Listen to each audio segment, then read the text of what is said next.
ರೇಣುಕಾಸ್ವಾಮಿ ಕೊಲೆ ಪ್ರಕರಣದಲ್ಲಿ ಜೈಲು ಪಾಲಾಗಿರುವ Darshan and gang. ಈ ಪ್ರಕರಣದ A1 ಹಾಗೆ A2 ದರ್ಶನ್ ಹಾಗೆ ಪವಿತ್ರ ಗೌಡ ಇಬ್ಬರೂ ಕೂಡ ಜಾಮೀನಿಗಾಗಿ ಅರ್ಜಿಯನ್ನು ಸಲ್ಲಿಸಿದ್ದಾರೆ. ಜಾಮೀನು ಸಿಗೋದು ಸುಲಭ ಇಲ್ಲ. ಹೀಗಾಗಿ ಯಾವ್ಯಾವ ಮಾರ್ಗ ಸಾಧ್ಯನೋ ಆ ಎಲ್ಲ ಮಾರ್ಗದ ಮೂಲಕ ಜಾಮೀನು ಪಡೆಯುವ ಪ್ರಯತ್ನವನ್ನ ಮಾಡ್ತಾ ಇದ್ದಾರೆ. ಅದರಲ್ಲೂ ಪವಿತ್ರ ಗೌಡ ಜಾಮೀನು ಪಡೆದು ಜೈಲಿಂದ ಹೊರಬರೋ ಸಲುವಾಗಿ ಮರ್ಡರ್ ಕೇಸ್ನಲ್ಲಿ ವಿಚಿತ್ರವಾದ ಒಂದು ಪ್ಲಾನ್ಗೆ ಮುಂದಾಗಿದ್ದಾರಂತೆ ಪವಿತ್ರ ಗೌಡ. ಇವತ್ತು ಸೆಷನ್ಸ್ ಕೋರ್ಟ್ನಲ್ಲಿ ಜಾಮೀನು ಅರ್ಜಿ ವಿಚಾರಣೆ ಇದೆ. ದರ್ಶನ್, ಪವಿತ್ರ, ವಿನಯ್ ಸೇರಿದಂತೆ 5 ಬೇಲ್ ಅಪ್ಲಿಕೇಶನ್ ವಿಚಾರಣೆ. ದರ್ಶನ್ ಪರ ವಾದ ಮಂಡಿಸಲಿದ್ದಾರೆ ವಕೀಲರಾದ ಸುನಿಲ್. ಪವಿತ್ರ ಪರ ಹಿರಿಯ ವಕೀಲರಾದ ಟಾಮಿ ಸೆಬಾಸ್ಟಿಯನ್ ವಾದ ಮಂಡಿಸಲಿದ್ದಾರೆ. ನನಗೂ ಹಾಗೆ ಈ ಪ್ರಕರಣಕ್ಕೂ ಸಂಬಂಧವೇ ಇಲ್ಲ, ಕೇವಲ ನನಗೆ ಕೆಟ್ಟದಾಗ ಮೆಸೇಜ್ ಕಳಿಸ್ತಾ ಇದ್ರು, ಹಾಗಾಗಿ ಅದನ್ನು ನಾನು ದರ್ಶನ್ಗೆ ಹೇಳಿದೆ.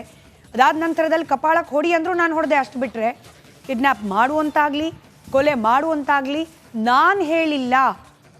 ಈ ಪ್ರಕರಣದಲ್ಲಿ ಸುಖಾಸುಮ್ಮನೆ ನನ್ನನ್ನು ಮಾಸ್ಟರ್ ಮೈಂಡ್ ಅಂತ ಹೇಳಿ ಬಿಂಬಿಸಲಾಗ್ತಿದೆ ಅನ್ನೋದು ಇವತ್ತು ಬಹುತೇಕ ಪವಿತ್ರ ಪರವಾಗಿ ಅವರ ವಕೀಲರು ನ್ಯಾಯಮೂರ್ತಿಗಳ ಮುಂದೆ ವಾದವನ್ನು ಮಂಡಿಸುವ ಪರಿ.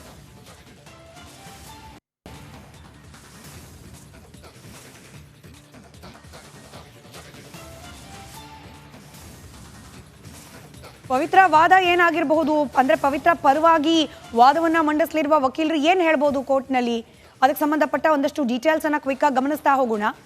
ರೇಣುಕಾಸ್ವಾಮಿ ಕಪಾಳಕ್ಕೆ ಹೊಡೆದ್ರು ಅನ್ನೋದು ಚಾರ್ಜ್ ಶೀಟ್ನಲ್ಲೂ ಕೂಡ ಮೆನ್ಷನ್ ಆಗಿದೆ.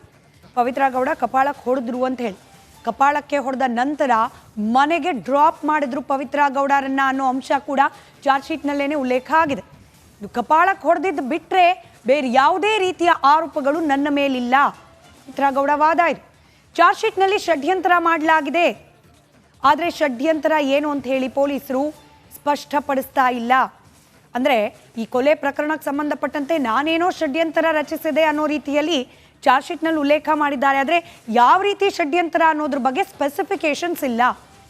ರೇಣುಕಾಸ್ವಾಮಿ ನನ್ನ ಇಮೇಜ್ಗೆ ಧಕ್ಕೆ ಆಗೋ ರೀತಿಯಲ್ಲಿ ಮೆಸೇಜ್ಗಳನ್ನು ಕಳಿಸ್ತಾ ಇದ್ದ, ಅದೇ ಕಾರಣಕ್ಕೆ ರೇಣುಕಾಸ್ವಾಮಿಯನ್ನ ದೂಷಿಸುವ ಹಾಗೆ ಆತ ಕಳಿಸ್ತಾ ಇದ್ದ ಕೆಟ್ಟ ಮೆಸೇಜ್ಗಳಿಗೆ ಪ್ರತಿರೋಧವನ್ನ ವ್ಯಕ್ತಪಡಿಸುವ ಹಕ್ಕು ನನಗೆ ಇದೆ. ರೇಣುಕಾಸ್ವಾಮಿ ಹೀಗೆಲ್ಲ ಮಾಡಿದ್ರು ಅನ್ನೋ ವಿಚಾರವನ್ನ ನಾನು ದರ್ಶನ್ ಹಾಗೆ ಪವನ್ಗೆ ತಿಳಿಸಿದ್ದು ನಿಜ. ದರ್ಶನ್ ಹೇಳಿ ಕೇಳಿ ಪ್ರಿಯಕರ, ಹೀಗಾಗಿ ಅದ್ರಲ್ಲಿ ಹೇಳೋದ್ರಲ್ಲಿ ತಪ್ಪೇನಿದೆ? ಇದು ಪವಿತ್ರ ವಾದ. ಮಾಸ್ಟರ್ ಮೈಂಡ್ ಅನ್ನೋದು ಸರಿಯಲ್ಲ. ನಾನು ಈ ಪ್ರಕರಣದಲ್ಲಿ ಯಾವುದೇ ರೀತಿಯ ಸಂಚನ್ನ ರೂಪಿಸಲಿಲ್ಲ. ಕೇವಲ ಆತ ಕೆಟ್ಟದಾಗಿ ಮೆಸೇಜ್ ಕಳಿಸ್ತಾ ಅದನ್ನು ನಾನು ಹೇಳಿದೆ, ಕಪಾಳಕ್ಕೆ ಹೊಡಿ ಅಂತ ಹೇಳಿದ್ರು, ಹೊಡೆದೆ, ಇಷ್ಟು ಬಿಟ್ಟರೆ ಈ ಕೊಲೆ ಪ್ರಕರಣದಲ್ಲಿ ನನ್ನದು ಯಾವುದೇ ರೀತಿಯ ಪಾತ್ರವಿಲ್ಲ ಅಂತ ಹೇಳಿ ಪವಿತ್ರ ಗೌಡ ಪರವಾದ ವಕೀಲರು ಇವತ್ತು ವಾದವನ್ನು ಮಂಡಿಸಲಿದ್ದಾರೆ. ಇದನ್ನ ಪರಿಗಣಿಸ್ತಾರ ನ್ಯಾಯಮೂರ್ತಿಗಳು? ಕಾದು ನೋಡಬೇಕಾಗಿದೆ. ರೇಣುಕಾಸ್ವಾಮಿ ಕೊಲೆ ಪ್ರಕರಣದಲ್ಲಿ ಜೈಲು ಪಾಲಾಗಿರುವ ದರ್ಶನ್ ಅಂಡ್ ಗ್ಯಾಂಗ್. ಈ ಪ್ರಕರಣದ A1 ಹಾಗೆ A2 ದರ್ಶನ್ ಹಾಗೆ ಪವಿತ್ರ ಗೌಡ ಇಬ್ಬರೂ ಕೂಡ ಜಾಮೀನಿಗಾಗಿ ಅರ್ಜಿಯನ್ನು ಸಲ್ಲಿಸಿದ್ದಾರೆ. ಜಾಮೀನು ಸಿಗೋದು ಸುಲಭ ಇಲ್ಲ. ಹೀಗಾಗಿ ಯಾವ್ಯಾವ ಮಾರ್ಗ ಸಾಧ್ಯನೋ ಆ ಎಲ್ಲ ಮಾರ್ಗದ ಮೂಲಕ ಜಾಮೀನು ಪಡೆಯುವ ಪ್ರಯತ್ನವನ್ನ ಮಾಡ್ತಾ ಇದ್ದಾರೆ. ಅದರಲ್ಲೂ ಪವಿತ್ರ ಗೌಡ ಜಾಮೀನು ಪಡೆದು ಜೈಲಿಂದ ಹೊರಬರೋ ಸಲುವಾಗಿ ಮರ್ಡರ್ ಕೇಸ್ನಲ್ಲಿ ವಿಚಿತ್ರವಾದ ಒಂದು ಪ್ಲಾನ್ಗೆ ಮುಂದಾಗಿದ್ದಾರಂತೆ ಪವಿತ್ರ ಗೌಡ. ಇವತ್ತು ಸೆಷನ್ಸ್ ಕೋರ್ಟ್ನಲ್ಲಿ ಜಾಮೀನು ಅರ್ಜಿ ವಿಚಾರಣೆ ಇದೆ. ದರ್ಶನ್, ಪವಿತ್ರ, ವಿನಯ್ ಸೇರಿದಂತೆ 5 ಬೇಲ್ ಅಪ್ಲಿಕೇಶನ್ ವಿಚಾರಣೆ. ದರ್ಶನ್ ಪರ ವಾದ ಮಂಡಿಸಲಿದ್ದಾರೆ ವಕೀಲರಾದ ಸುನಿಲ್. ಪವಿತ್ರ ಪರ ಹಿರಿಯ ವಕೀಲರಾದ ಟಾಮಿ ಸೆಬಾಸ್ಟಿಯನ್ ವಾದ ಮಂಡಿಸಲಿದ್ದಾರೆ. ನನಗೂ ಹಾಗೆ ಈ ಪ್ರಕರಣಕ್ಕೂ ಸಂಬಂಧವೇ ಇಲ್ಲ, ಕೇವಲ ನನಗೆ ಕೆಟ್ಟದಾಗ ಮೆಸೇಜ್ ಕಳಿಸ್ತಾ ಇದ್ರು, ಹಾಗಾಗಿ ಅದನ್ನು ನಾನು ದರ್ಶನ್ಗೆ ಹೇಳಿದೆ. ಅದಾದ ನಂತರದಲ್ಲಿ ಕಪಾಳಕ್ಕೆ ಹೊಡಿ ಅಂದರೂ ನಾನು ಹೊಡೆದೆ, ಅಷ್ಟು ಬಿಟ್ಟರೆ ಕಿಡ್ನ್ಯಾಪ್ ಮಾಡುವಂತಾಗಲಿ ಕೊಲೆ ಮಾಡುವಂತಾಗಲಿ ನಾನು ಹೇಳಿಲ್ಲ. ಈ ಪ್ರಕರಣದಲ್ಲಿ ಸುಖಾಸುಮ್ಮನೆ ನನ್ನನ್ನು ಮಾಸ್ಟರ್ ಮೈಂಡ್ ಅಂತ ಹೇಳಿ ಬಿಂಬಿಸಲಾಗ್ತಿದೆ ಅನ್ನೋದು ಇವತ್ತು ಬಹುತೇಕ ಪವಿತ್ರ ಪರವಾಗಿ ಅವರ ವಕೀಲರು ನ್ಯಾಯಮೂರ್ತಿಗಳ ಮುಂದೆ ವಾದವನ್ನು ಮಂಡಿಸುವ ಪರಿ.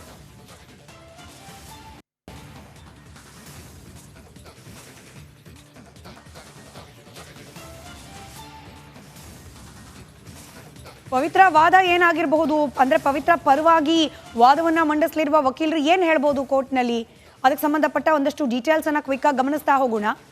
ರೇಣುಕಾಸ್ವಾಮಿ ಕಪಾಳಕ್ಕೆ ಹೊಡೆದ್ರು ಅನ್ನೋದು ಚಾರ್ಜ್ ಶೀಟ್ನಲ್ಲೂ ಕೂಡ ಮೆನ್ಷನ್ ಆಗಿದೆ. ಪವಿತ್ರ ಗೌಡ ಕಪಾಳಕ್ಕೆ ಹೊಡೆದ್ರು ಅಂತ ಹೇಳಿ, ಕಪಾಳಕ್ಕೆ ಹೊಡೆದ ನಂತರ ಮನೆಗೆ ಡ್ರಾಪ್ ಮಾಡಿದ್ರು ಪವಿತ್ರ ಗೌಡರನ್ನ ಅನ್ನೋ ಅಂಶ ಕೂಡ ಚಾರ್ಜ್ ಶೀಟ್ನಲ್ಲೇನೆ ಉಲ್ಲೇಖ ಆಗಿದೆ. ಇದು ಕಪಾಳಕ್ಕೆ ಹೊಡೆದಿದ್ದು ಬಿಟ್ಟರೆ ಬೇರೆ ಯಾವುದೇ ರೀತಿಯ ಆರೋಪಗಳು ನನ್ನ ಮೇಲಿಲ್ಲ. ಪವಿತ್ರ ಗೌಡ ವಾದ ಇದು. ಚಾರ್ಜ್ ಶೀಟ್ನಲ್ಲಿ ಷಡ್ಯಂತ್ರ ಮಾಡಲಾಗಿದೆ, ಆದರೆ ಷಡ್ಯಂತ್ರ ಏನು ಅಂತ ಹೇಳಿ ಪೊಲೀಸರು ಸ್ಪಷ್ಟಪಡಿಸ್ತಾ ಇಲ್ಲ. ಅಂದರೆ ಈ ಕೊಲೆ ಪ್ರಕರಣಕ್ಕೆ ಸಂಬಂಧಪಟ್ಟಂತೆ ನಾನೇನೋ ಷಡ್ಯಂತ್ರ ರಚಿಸಿದೆ ಅನ್ನೋ ರೀತಿಯಲ್ಲಿ ಚಾರ್ಜ್ ಶೀಟ್ನಲ್ಲಿ ಉಲ್ಲೇಖ ಮಾಡಿದ್ದಾರೆ. ಆದರೆ ಯಾವ ರೀತಿ ಷಡ್ಯಂತ್ರ ಅನ್ನೋದ್ರ ಬಗ್ಗೆ ಸ್ಪೆಸಿಫಿಕೇಶನ್ಸ್ ಇಲ್ಲ. ರೇಣುಕಾಸ್ವಾಮಿ ನನ್ನ ಇಮೇಜ್ಗೆ ಧಕ್ಕೆ ಆಗೋ ರೀತಿಯಲ್ಲಿ ಮೆಸೇಜ್ಗಳನ್ನು ಕಳಿಸ್ತಾ ಇದ್ದ. ಅದೇ ಕಾರಣಕ್ಕೆ ರೇಣುಕಾಸ್ವಾಮಿಯನ್ನ ದೂಷಿಸುವ ಹಾಗೆ ಆತ ಕಳಿಸ್ತಾ ಇದ್ದ ಕೆಟ್ಟ ಮೆಸೇಜ್ಗಳಿಗೆ ಪ್ರತಿರೋಧವನ್ನ ವ್ಯಕ್ತಪಡಿಸುವ ಹಕ್ಕು ನನಗೆ ಇದೆ. ರೇಣುಕಾಸ್ವಾಮಿ ಹೀಗೆಲ್ಲ ಮಾಡಿದ್ರು ಅನ್ನೋ ವಿಚಾರವನ್ನ ನಾನು ದರ್ಶನ್ ಹಾಗೆ ಪವನ್ಗೆ ತಿಳಿಸಿದ್ದು ನಿಜ. ದರ್ಶನ್ ಹೇಳಿ ಕೇಳಿ ಪ್ರಿಯಕರ, ಹೀಗಾಗದ್ರಲ್ಲಿ ಹೇಳೋದ್ರಲ್ಲಿ ತಪ್ಪೇನಿದೆ? ಇದು ಪವಿತ್ರ ವಾದ. ಮಾಸ್ಟರ್ ಮೈಂಡ್ ಅನ್ನೋದು ಸರಿಯಲ್ಲ. ನಾನು ಈ ಪ್ರಕರಣದಲ್ಲಿ ಯಾವುದೇ ರೀತಿಯ ಸಂಚನ್ನ ರೂಪಿಸಲಿಲ್ಲ. ಕೇವಲ ಆತ ಕೆಟ್ಟದಾಗಿ ಮೆಸೇಜ್ ಕಳಿಸ್ತಾ ಅದನ್ನು ನಾನು ಹೇಳಿದೆ, ಕಪಾಳಕ್ಕೆ ಹೊಡಿ ಅಂತ ಹೇಳಿದ್ರು, ಹೊಡೆದೆ. ಇಷ್ಟು ಬಿಟ್ಟರೆ ಈ ಕೊಲೆ ಪ್ರಕರಣದಲ್ಲಿ ನನ್ನದು ಯಾವುದೇ ರೀತಿಯ ಪಾತ್ರವಿಲ್ಲ ಅಂತ ಹೇಳಿ ಪವಿತ್ರ ಗೌಡ ಪರವಾದ ವಕೀಲರು ಇವತ್ತು ವಾದವನ್ನು ಮಂಡಿಸಲಿದ್ದಾರೆ. ಇದನ್ನ ಪರಿಗಣಿಸ್ತಾರಾ ನ್ಯಾಯಮೂರ್ತಿಗಳು? ಕಾದು ನೋಡಬೇಕಾಗಿದೆ. ರೇಣುಕಾಸ್ವಾಮಿ ಕೊಲೆ ಪ್ರಕರಣದಲ್ಲಿ ಜೈಲು ಪಾಲಾಗಿರುವ ದರ್ಶನ್ ಅಂಡ್ ಗ್ಯಾಂಗ್. ಈ ಪ್ರಕರಣದ A1 ಹಾಗೆ A2 ದರ್ಶನ್ ಹಾಗೆ ಪವಿತ್ರ ಗೌಡ ಇಬ್ಬರೂ ಕೂಡ ಜಾಮೀನಿಗಾಗಿ ಅರ್ಜಿಯನ್ನು ಸಲ್ಲಿಸಿದ್ದಾರೆ. ಜಾಮೀನು ಸಿಗೋದು ಸುಲಭ ಇಲ್ಲ. ಹೀಗಾಗಿ ಯಾವ್ಯಾವ ಮಾರ್ಗ ಸಾಧ್ಯನೋ ಆ ಎಲ್ಲ ಮಾರ್ಗದ ಮೂಲಕ ಜಾಮೀನು ಪಡೆಯುವ ಪ್ರಯತ್ನವನ್ನ ಮಾಡ್ತಾ ಇದ್ದಾರೆ. ಅದರಲ್ಲೂ ಪವಿತ್ರ ಗೌಡ ಜಾಮೀನು ಪಡೆದು ಜೈಲಿಂದ ಹೊರಬರೋ ಸಲುವಾಗಿ ಮರ್ಡರ್ ಕೇಸ್ನಲ್ಲಿ ವಿಚಿತ್ರವಾದ ಒಂದು ಪ್ಲಾನ್ಗೆ ಮುಂದಾಗಿದ್ದಾರಂತೆ ಪವಿತ್ರ ಗೌಡ. ಇವತ್ತು ಸೆಷನ್ಸ್ ಕೋರ್ಟ್ನಲ್ಲಿ ಜಾಮೀನು ಅರ್ಜಿ ವಿಚಾರಣೆ ಇದೆ. ದರ್ಶನ್, ಪವಿತ್ರ, ವಿನಯ್ ಸೇರಿದಂತೆ 5 ಬೇಲ್ ಅಪ್ಲಿಕೇಶನ್ ವಿಚಾರಣೆ. ದರ್ಶನ್ ಪರ ವಾದ ಮಂಡಿಸಲಿದ್ದಾರೆ ವಕೀಲರಾದ ಸುನಿಲ್. ಪವಿತ್ರ ಪರ ಹಿರಿಯ ವಕೀಲರಾದ ಟಾಮಿ ಸೆಬಾಸ್ಟಿಯನ್ ವಾದ ಮಂಡಿಸಲಿದ್ದಾರೆ. ನನಗೂ ಹಾಗೆ ಈ ಪ್ರಕರಣಕ್ಕೂ ಸಂಬಂಧವೇ ಇಲ್ಲ. ಕೇವಲ ನನಗೆ ಕೆಟ್ಟದಾಗ ಮೆಸೇಜ್ ಕಳಿಸ್ತಾ ಇದ್ರು, ಹಾಗಾಗಿ ಅದನ್ನು ನಾನು ದರ್ಶನ್ಗೆ ಹೇಳಿದೆ. ಅದಾದ ನಂತರದಲ್ಲಿ ಕಪಾಳಕ್ಕೆ ಹೊಡಿ ಅಂದರೂ ನಾನು ಹೊಡೆದೆ. ಅಷ್ಟು ಬಿಟ್ಟರೆ ಕಿಡ್ನ್ಯಾಪ್ ಮಾಡುವಂತಾಗಲಿ ಕೊಲೆ ಮಾಡುವಂತಾಗಲಿ ನಾನು ಹೇಳಿಲ್ಲ. ಈ ಪ್ರಕರಣದಲ್ಲಿ ಸುಖಾಸುಮ್ಮನೆ ನನ್ನನ್ನು ಮಾಸ್ಟರ್ ಮೈಂಡ್ ಅಂತ ಹೇಳಿ ಬಿಂಬಿಸಲಾಗ್ತಿದೆ ಅನ್ನೋದು ಇವತ್ತು ಬಹುತೇಕ ಪವಿತ್ರ ಪರವಾಗಿ ಅವರ ವಕೀಲರು ನ್ಯಾಯಮೂರ್ತಿಗಳ ಮುಂದೆ ವಾದವನ್ನು ಮಂಡಿಸುವ ಪರಿ.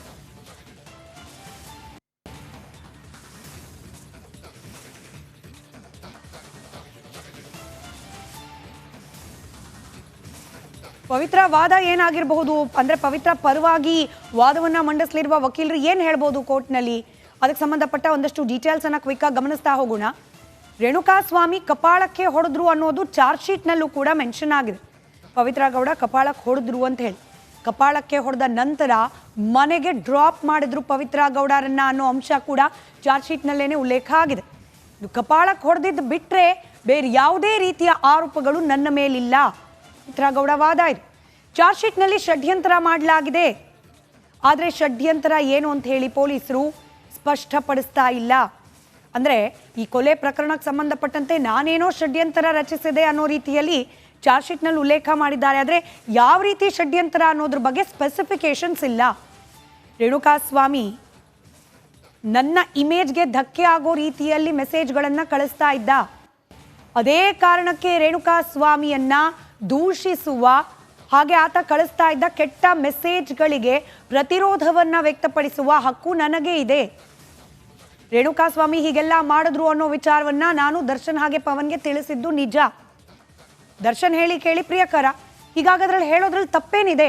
ಇದು ಪವಿತ್ರ ವಾದ. ಮಾಸ್ಟರ್ ಮೈಂಡ್ ಅನ್ನೋದು ಸರಿಯಲ್ಲ.